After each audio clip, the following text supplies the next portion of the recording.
Colgate has been the Obama-tan suit of streaming scandals, but it has revealed a reality that we desperately need to address. Sweetie, you don't understand black people. Shut the up. I'm also not even friends with Hassan. I wouldn't go to their funeral. We would never speak again. God, I hate the left. I hate liberalism. Ultimately, the funny thing is that I say almost all of these same things. We tackle in the myth of the centrist on today's Foreign Friday. It's a foreign man in a foreign land. Full disclosure, chat. I'm cool with Hassan. I think it's important that we talk about this, not only as a black creator, but also one that isn't simply looking for reasons to pile up on him. Clown take. Can you shut up when it comes to black folks? You really don't want to talk about us unless it comes from voting. When is the last time you spoke about Sudan?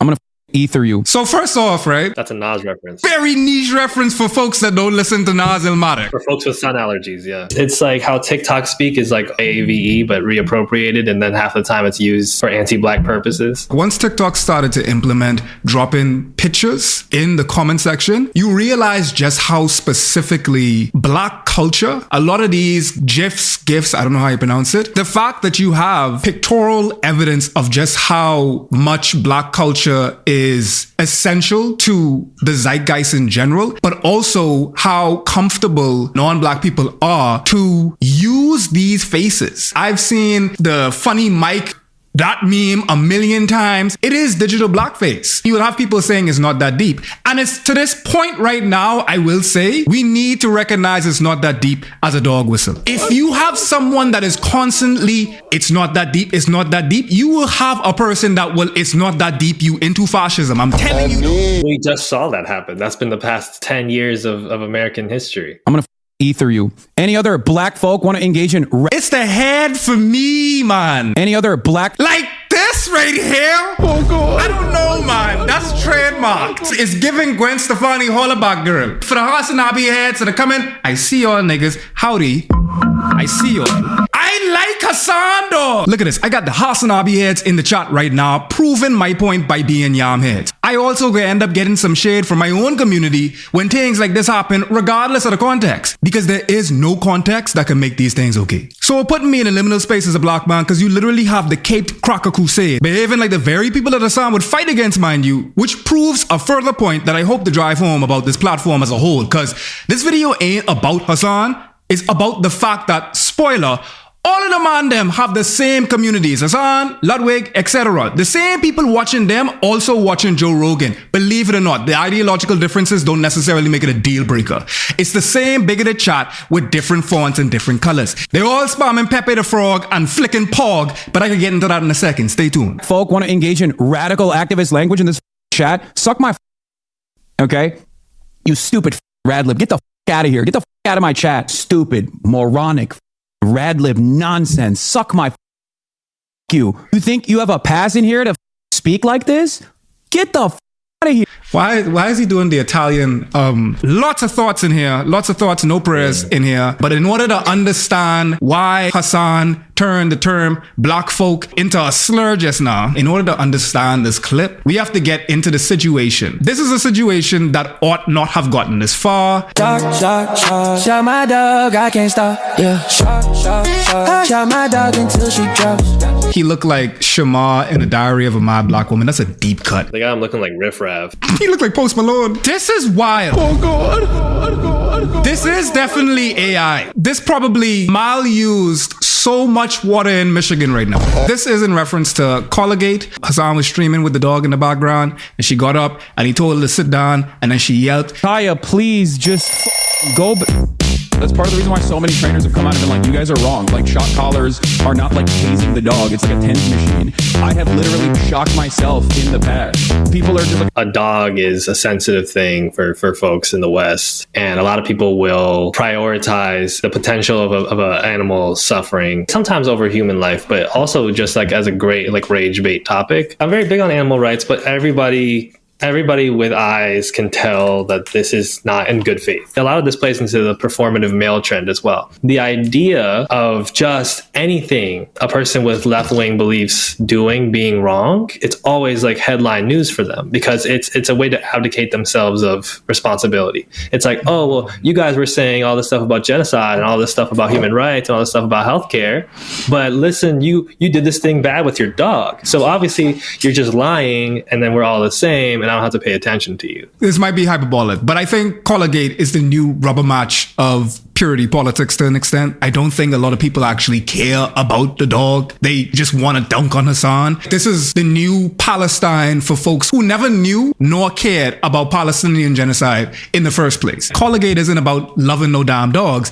It's about hating Hassan. Asman reacts to Hassan crashing out on stream. Why is this man pinker than a white man's frog? Because he doesn't eat fruits. I can't stand any of you dumb in this goddamn chat. Oh my God, I hate the left. I hate liberalism. I hate everything that's going on every single day of the goddamn week. I hate my life. I hate streaming. I hate socialism. I hate every single person who thinks that the peak of activism is just being the most annoying, holier than thou, the most ultimately... The funny thing is that I say almost all of these same things. Woke leftist. Yeah, true. You did it. You have unlocked the nihilism within me, okay? Yes! This is what happens when leftists don't take care of themselves. It's got to be more than just like weightlifting and playing basketball. Like the reality is that if you are in this process, especially as a white person, where you have to be deprogramming yourself, I need to put myself in a position where I'm not triggering myself to return to those behaviors. A lot of folks are liberated logically, but they're colonizers spiritually. If you're streaming every day for 8 hours almost, you will be triggered because it is your content. Your means of making means is also the mechanism that kills you, that regresses you. I have to break down anti-blackness as a job sometimes. There's a level of burnout that we don't interact with by not only just being a creator, but being this type of creator. By being the type of creator that creates creations from looking at the ugliness of the world and then translating it into something that has value. It just makes me sad, when I see somebody like Hassan going through this because I've seen him when he's locked in. I'm getting ahead of myself because I should have been talking about the roach roommate, Asman Gol. Asman Gol is unfortunately going to be a reoccurring character today as he represents another side of the political aisle. Do I think Hassan shocked his dog? I have no clue. I think he lied about having a shock collar. I think he 100% had a shock collar based off what's on my For You page. Maybe I'm getting psyoped. He's adamant that he hasn't shocked her. But that 100% is a shock collar.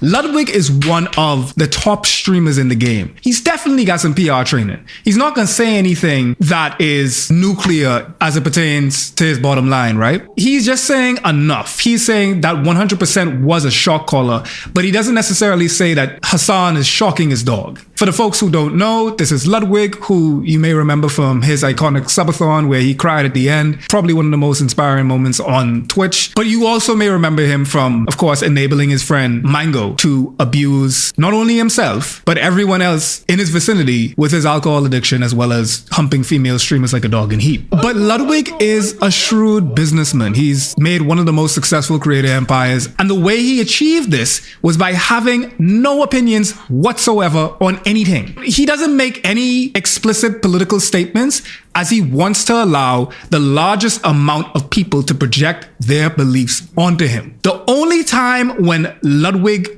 gives his political opinion is when it's popular to do so. That's a safety valve. You don't have to worry about politics because the politics are for you. For somebody who's a white guy, all of this stuff can be peripheral.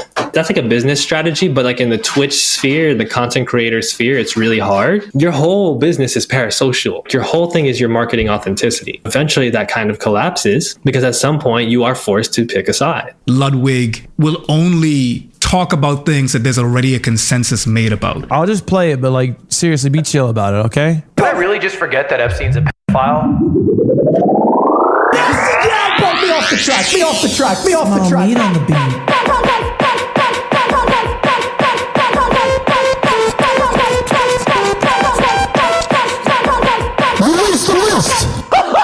notice that Ludwig is making light yet again of Epstein, which despite being political, it's a publicly popular belief to hold. Even the Palestinian genocide, you began to see an influx of celebrities begin to stand publicly with Palestine once it became relatively popular to do so. I use those people usually as a barometer for the success of a movement. You're at a point where Jennifer Lawrence, who was like buddy-buddy with Amy Schumer, raging Zionist, now is just like, it's absolutely a genocide, like 2 years later, right? What that indicates to me, though, is that Palestinian activists have shifted the barometer in terms of where society stands on that. Aside from my optimism, I have a big beef with the way that a white guy who is nice and says reasonable things sometimes becomes Jesus Christ on the internet. It's Hank Green.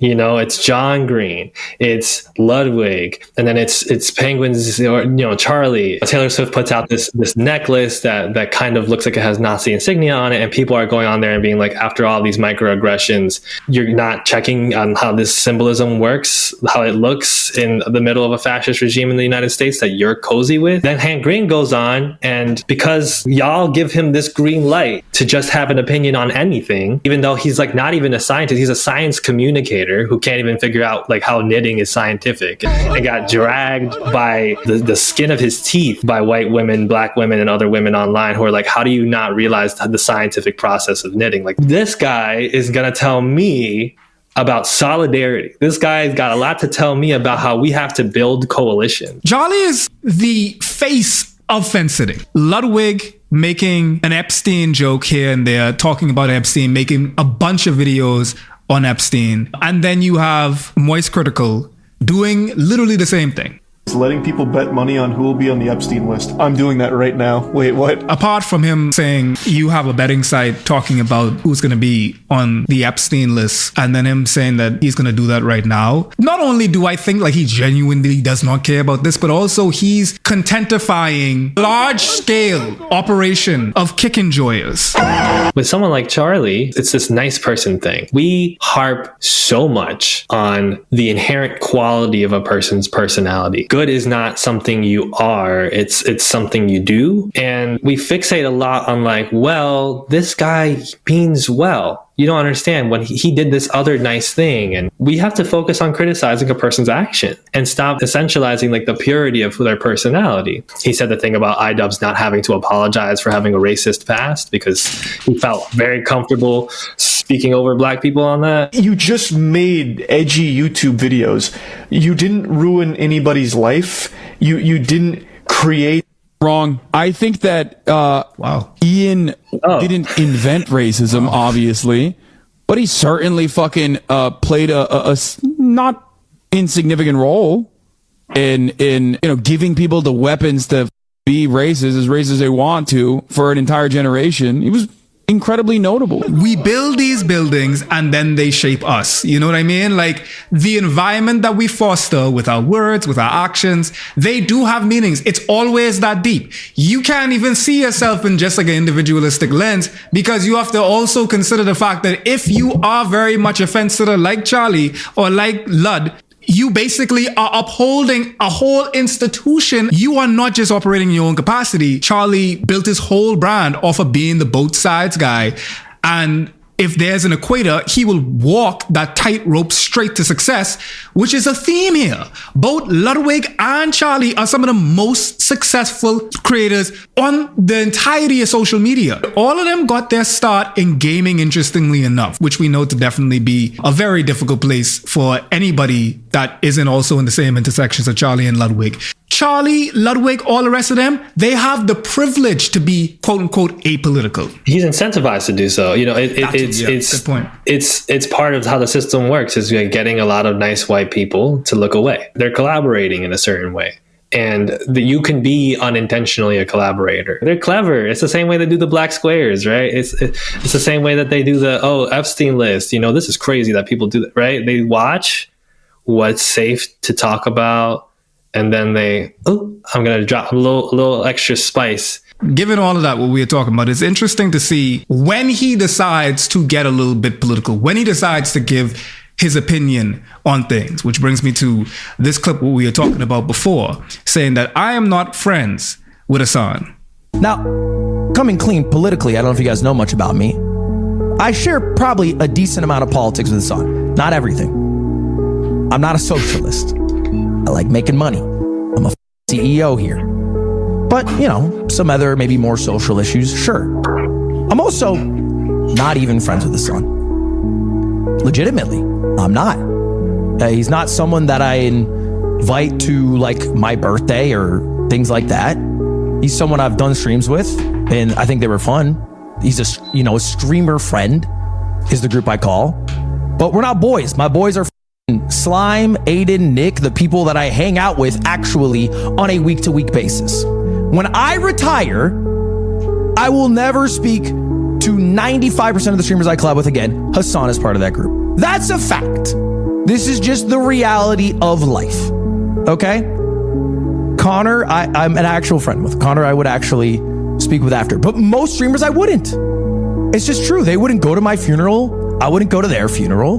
We would never speak again. The same thing that you would experience if you ever worked. Like a job and then retired from said job or moved on to a different job. Why did this have to be said? If Foreign was like... If I just came out of nowhere, you going through it or something like that, I say, you know what? Right. Fuck Ellie, I never liked that nigga anyway. If Foreign was like, oh, I just went through some stuff, like, we haven't talked or whatever, and I go online, I'm like, listen, guys, I just want to let you know, like, 95% of the people you see me collaborate with, I don't even really know them like that. Like, they seem cool, but like, I'm not friends with them. If they died, I probably wouldn't go to their funeral. With Ludwig, when you're a person that's continuously like avoiding the controversy, when your time comes, nobody comes in the chat and defends you. Why? Because they don't really believe in you. They don't believe, they don't know you, and they don't believe that you're doing anything other than what's good for your own interests. The only thing that we could trust of Ludwig is that he's an opportunist. Enough time had passed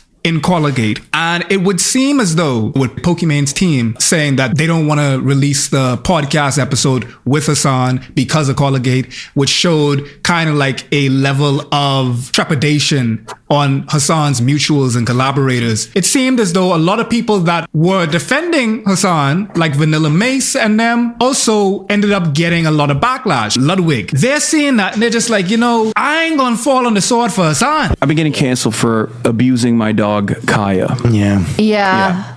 A clip went around very quickly, and to be fair, it's a very convincing clip. Yeah. It's not like good. an insanely it's not good. The timing is horrible in that clip. It's awful timing. I'm reaching. I should stop reaching for zinc canisters in general. Now, every time Kaya actually walks, he was reaching. Every time Kaya caught, I literally just put my hands up. I'm like, I didn't do anything. To the point of it being like really convincing. A lot of what people were saying that was convincing was the fact that the dog yelped. If you've ever had a dog, you know that does happen. Like for some more than others, things like that just tell me that a lot of the people that make this criticism are making it from a standpoint where they don't really give a fuck about dogs, right? Like they actually don't even care about animals either. What's interesting to them is how they can weaponize it against somebody that they see as an opponent for whatever reason that they don't like. This is content for them. I want to examine how this works with Cutie. Cutie is Ludwig's girlfriend and also Hassan's podcast mate.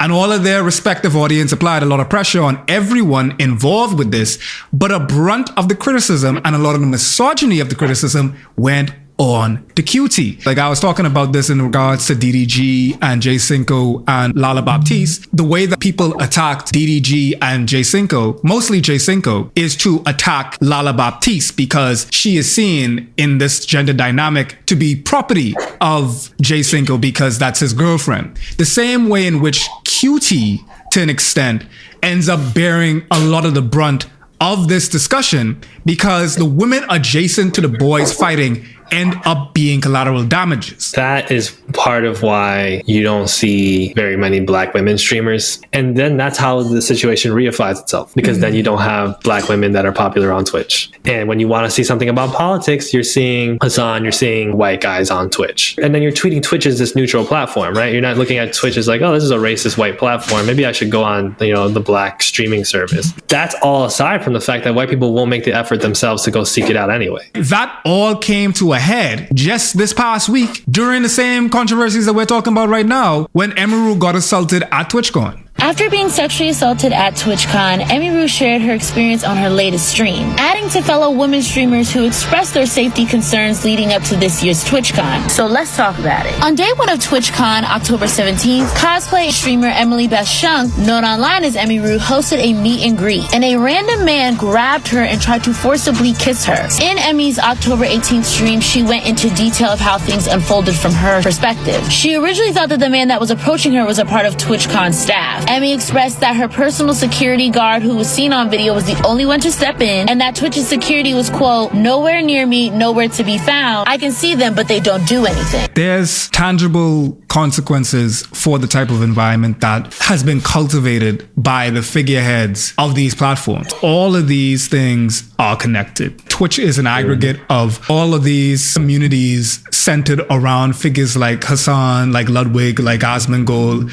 and spoiler, regardless of the political aisle they reside on, it's the same audience. A lot of the things that these men embody are not mutually exclusive. You can very easily transition from a Hassan chat to a Ludwig chat. In fact, that's the reason why they're often on stream. It's not as though like there's a deal breaker of which these cultures are just so vehemently different. The sad part is they're the same. And the reason why is because, yet again, there's nothing about these men that are so categorically different that it challenges the status quo. Folks like Tyler, the Creator, Childish Gambino, and probably Hobson are some of the most apparent white whisperers. Tyler has made a career off of edgelord, white edgelord specifically, culture. Like, I was bumping Tyler back in the Bastard era. I remember the Earl debut, Hodgie Beats, all of them. Yep. Arguably, Odd Future, some of the most important rap posses since Wu-Tang, and one of the most important rap posses also before Brockhampton. But Tyler and his crew performed an edgy act that allowed him to be a vehicle for the angsty white online male culture that still exists now, but was rampant in the early 2010s. And not only was it anti-black, but it was specifically and categorically misogynoir. This is a great example. Got all the black bitches mad cause my main bitch vanilla. She trying to get her groove back like Stella. That was one of his most popular songs. Someone like Earl Sweatshirt kind of diverged from the Tyler, the Creator path as a kind of example of the energy of what Tyler was doing and how it affected other people around him. Earl Sweatshirt, if people remember, was a member of Odd Future, had disappeared because his mom sent him to boarding school in Samoa to get him out of the limelight of this encroaching movement that was becoming so big it was going to swallow her kid whole. And Tyler had created this whole culture around, Free Earl, and essentially created free reign for really millions of young people, usually white, around the world to say all types of nasty stuff about Earl Sweatshirt's mom, who is, mind you, a critical race theorist. Earl Sweatshirt's dad was a South African poet. Mind you, Tyler, the Creator, did an interview in 2014 saying, I think everybody should be able to say the N-word. You use the N-word? Yes.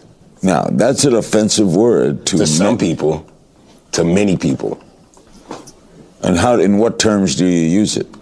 I don't know, man. See, people have to understand, I grew up in a different time, so where that word is just a word. It has no effect, but it is a double standard because there's certain people who will get offended if someone who doesn't have the skin tone of me says it, which is really weird, then they're keeping the original meaning of that a lot. I don't know how to explain it. Well, if a white person says it. If a white person says it. Isn't it derogatory? It's derogatory because your skin isn't the same color as mine. Why is Larry King, bro?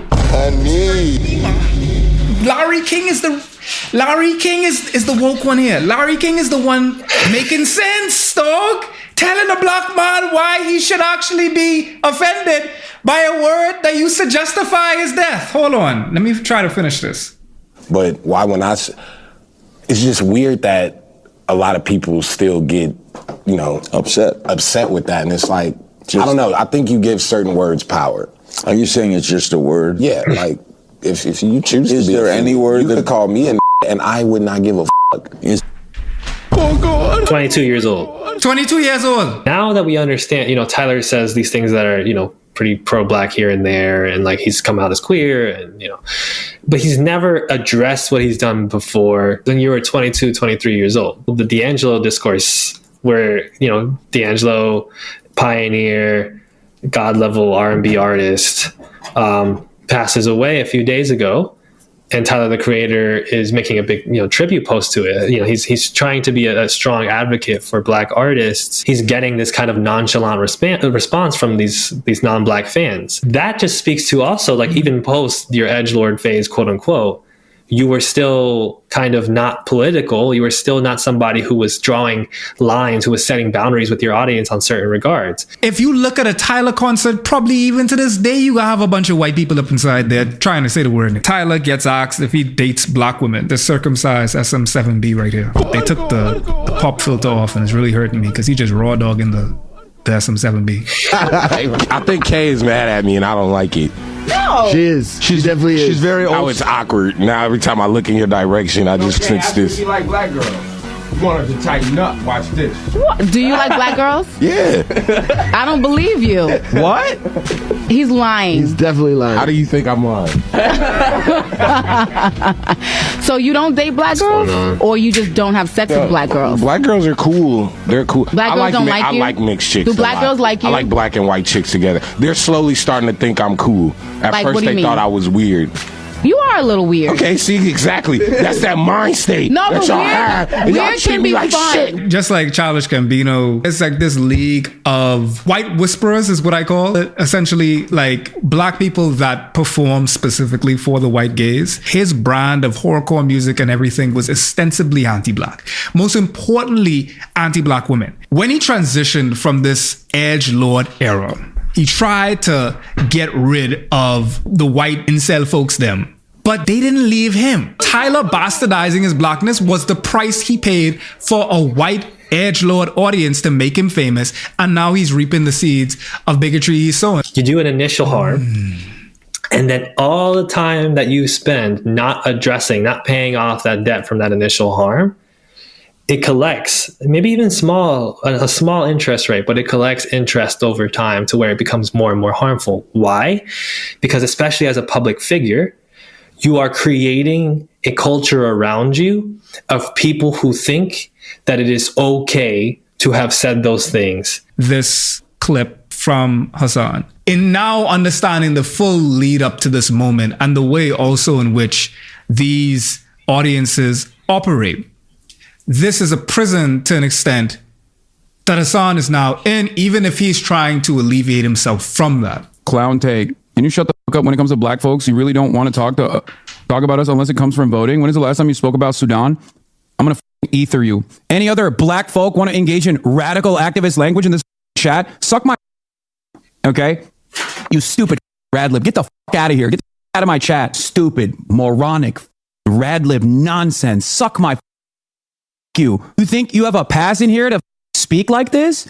Get the out of here. The radlib thing is an insult that is supposed to be used for folks that, you know, radical liberal, right? Somebody who is essentially, you know, espousing liberal politics, but couches that in radical aesthetic, makes it seem like they are the resistance when in fact they're just like saying, you know, vote for Biden or whatever. When it comes to what's happening with the anti-Black aspect of what we're talking about, there is, again, a degree to which Black folks and their issues get double marginalized by the leftists, the white leftists that they're supposed to be in solidarity with, because there is a sense that they're emphasizing cultural issues or they're emphasizing, you know, certain types of purity politics. I'm not even saying this commenter that Hassan's reacting to was speaking in good faith. There are a lot of people who will weaponize genocide in Sudan and the Congo as a way to dismiss from the Palestinian genocide. It's a classic tactic. It's whataboutism, right? Regardless, the fact of using an insult like radlib for something like that, it's like a specific chip in the white leftist brain that happens whenever marginalized leftists, folks who are Black, brown leftists, whatever,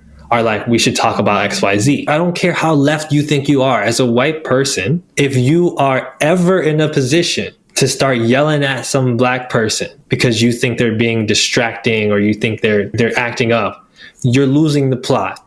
All that's going to do is empower people around you to do that to Black people who are correct, or to just dismiss the concerns of Black people writ large. He needed to get his ass offline, fondle some grass. Dumb You think I'm gonna baby you? Go ahead.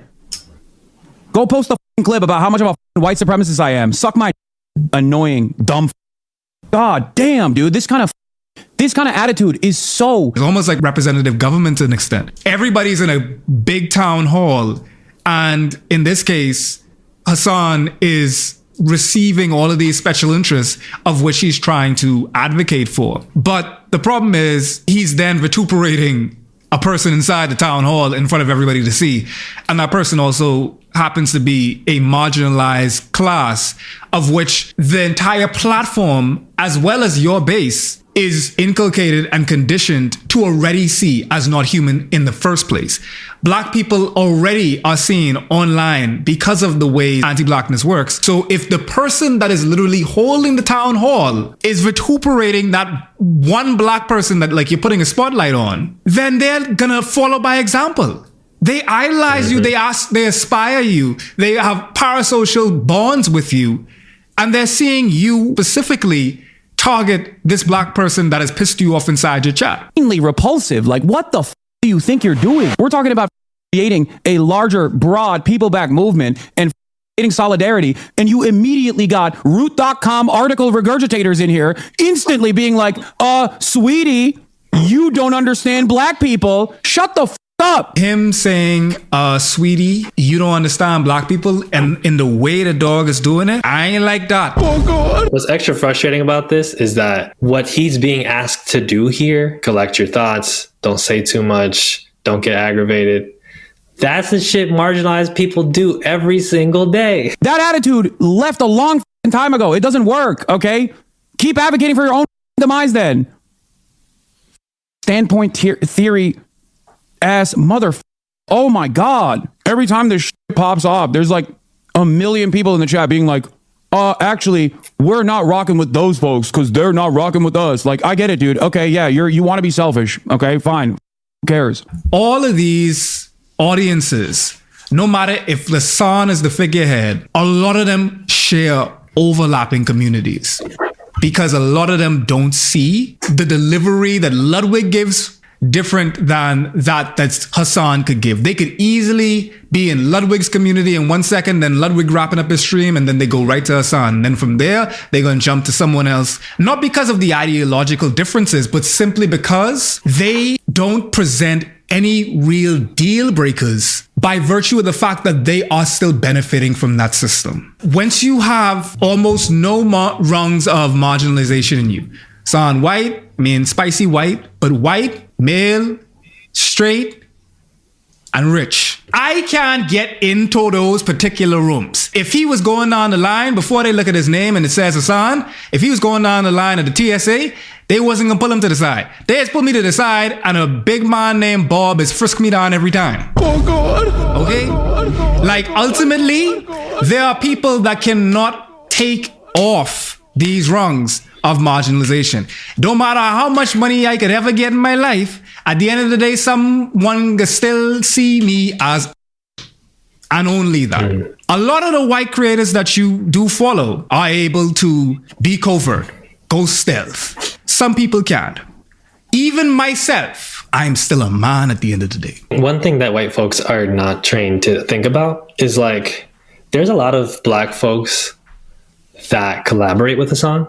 Yeah. That have been on his stream, that champion him, that like him, that are his friends. And when you do something like this, you put those black friends and allies of yours in a really difficult position, especially when they're trying to champion what you're championing. They're trying to see you as an ally as important. And folks within the black community are going to be like, why are you collaborating with this guy? He's anti-black. What position am I putting the people who care about me in?